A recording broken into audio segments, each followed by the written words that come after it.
Magandang hapon po. Ako po si Ping Medina kasama si Bernadette Herrera D.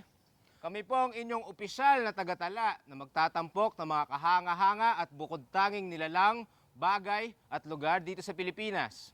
Ipapakilala rin namin sa inyo ang lahat ng una, pinaka at nag-iisa.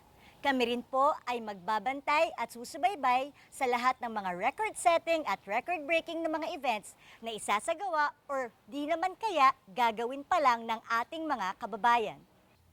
Kaya simulan na natin ang pagsulat Pagsaksi! at paggawa ng kasaysayan dito sa Philippine Book of Records.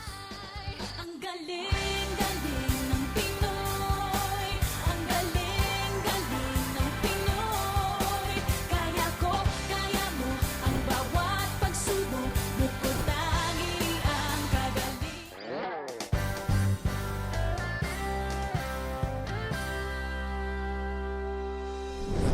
Alam mo, husay talaga na nakaimbento ng eroplanong papel. Totoo, BH. Pero mas mahusay ang naimbento ng eroplano. Kasi biruin mo, isang malaki at mabigat na chunk ng bakal pero nakakalipad sa hangin. Ay nako, ang mga inventor nga naman, lagi nila tayong pinapahanga sa kanilang kakayahan gawing simple yung buhay natin. Kaya ngayong araw na to, bubulat natin ang mga pahina ng Philippine Book of Records para itala ang Pilipino na may pinakamaraming imbensyon. I am fascinated by how things can be improved. Yan ang mantra nitong si Rodolfo Viescas na talaga namang proud ang Philippine Book of Records. Hi ma'am, good afternoon. Afternoon po. Yeah, hello. BH po. Ay, Si Ping. Okay, Ping. Thank you. So dito, bakit po kayo nakaisip maging inventor? Well, actually, kung babalikan ko yung pagiging inventor, 6 years old nagsimula na po tayo mag-invento. Galing Kasi naman. kasi nandun ang creativity na develop noon. Then, formally, nag-join ako sa Philippine Inventor Society in 1971. Then, 72, naglabas ako ng invention, yung semi-air conditioner. After a year, naglabas ako ng isa. So, sa loob ng 10 taon, 10 patent ang nagawa natin. So one every year? Yes, oo. So nandun kasi yung tatawag needs saka problem. Kasi niniwala ko nung sa kasabihan kasi yung tuturo sa school na necessity is the mother of all invention. Ako lang siguro ang against doon. I mean, hindi ako pumayag sa ganung sinasabi na necessity is the mother. Kasi hindi ako naniwala na may mga invention na pumapatay ng tao. Yung kayang anthrax, chemical warfare. So invention yung pero to kill people, hindi ako payag doon. Sa akin, simple lang. Needs and problems, bigay yung invention. Oras na mayroong problema, bigyan mo solusyon, invention yun. Ano po ba yung unang need na nakita nyo? Well, ang nakita ka bilang yung nasa appliance ako noon, ang unang dinevelop ko yung semi-air conditioner. Kasi ang air condition, hindi kaya na mahirap. Alam natin yan, kaya electric fan. Yung mga Iwata fan po Yeah, na may ayan, konting sasabi ko sa'yo. sa'yo po galing. Yes, ang idea and patent na sa akin. So they bought the patent? No, kahit sa single centavo lang tinanggap. Eh bakit? Eh nakapatent siya? Yes, ang problema sa ating ganito.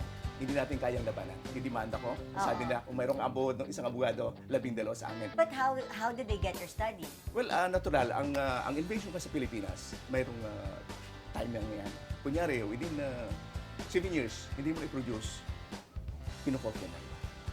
Na hindi niyo na pwedeng isusila. Hindi na. Kaya kahit you have the patent. Yes, oo. Ang patent kasi natin mayroong innovation. Ang innovation ngayon na 20 years, dati 17. Yung innovation, 7 years lang. Since medyo mahirap tayo, hindi natin kaya i-produce, pero yung idea nandyan. Kaya sabi nga sa akin, magkano tinanggap ko? Kahit sa simula. Sana binenta niyo na lang po yung idea. So ngayon, yun na nga. So meron tayong 10 patent invention, nag-aantay ako ng interesadong mga Pilipino investor na mag-join naman. Ang ibig sabihin tumulong sa mga inventor. Kasi napakaraming technology natin Hindi lang ma-produce. Kami nahagawa ko, pero talagang ibig sabihin napakahirap. Unang-unang molding, hindi natin kaya. O ito, andyan na, patented na to. Pakinabangan. Ano naman po? Car ionizer. So ito sagot sa problema ng lalo sa mga taxi. Ang taxi ngayon, 80% gumagamit ng LPG. Alam nila problema yun So, Kasi? yes, pag ginamit to, sigurado mapoprotect taxi. Kaya ang nilalabas ng aircon, carbon monoxide. At doon to nagsimula yung aking research nung may namatay sa loob ng sakyan, kotse. Nasabi suffocate, no, hindi na-suffocate yun. Yung aircon na lumalabas, carbon monoxide. Poison. Too Poison much yun. carbon Okay. monoxide. So, nung inilabas ko ito na patent as invention, so sagot doon sa problem. Kaya sabi nga, problems begets invention. Ano pa po yung ibang invention niyo? So, isa pa. Gaya ito, itong Iron Mate, This patented invention, ibig sabihin hindi innovation. So nanalo to hindi lang local, international. Nanalo to ng maraming award. Kasi sabi nga, ito nakikita na mayroong potential. Okay. So ang invention natin, bakit natin dinevelop? Bilang Pilipino, ang hindi nawawala sa ating bahay, plancha. Siyempre. Yan, bilang Pilipino, okay. So ang plancha, alam natin, napakalakas kumusumo ng kuryente. Dahil 1,000 watts eh. Ang test ng ginawa ito, 30 minutes, kumukonsume ang plant ayaw ng 0.19 kilowatts, kahit anong brand. Nung gamitin ang Ironmate, naging 0.09. So merong 53% saving. Oo nga naman. So, iyan yung pinaka-breakthrough. Ibig sabihin, nakakatulong tayo. So, yung problema ng mga may bahay na napakalakas ang kuryente, hindi na problema ngayon. So, ito, naipapatent natin. Paano ang function? Okay. Ang plansa natin, dito pa plug. Parang transformer. Hindi sa outlet. So, gamitin natin ang metro para sa demonstration. To start, ayan, tumatakbo ang metro. Dito napakalakas. Kasi in-on na yung plancha. Okay. Naka-on yan. Kailangan ng plansa, yung first 25 seconds, preheating. Mainit na. Kunyari, ano? Dito mamlansa tayo. Ngayon, pag namamlansa, siyempre, pag galing sa damit, ibabalik sa palansa para ayusin to. Natural, bibitawan natin.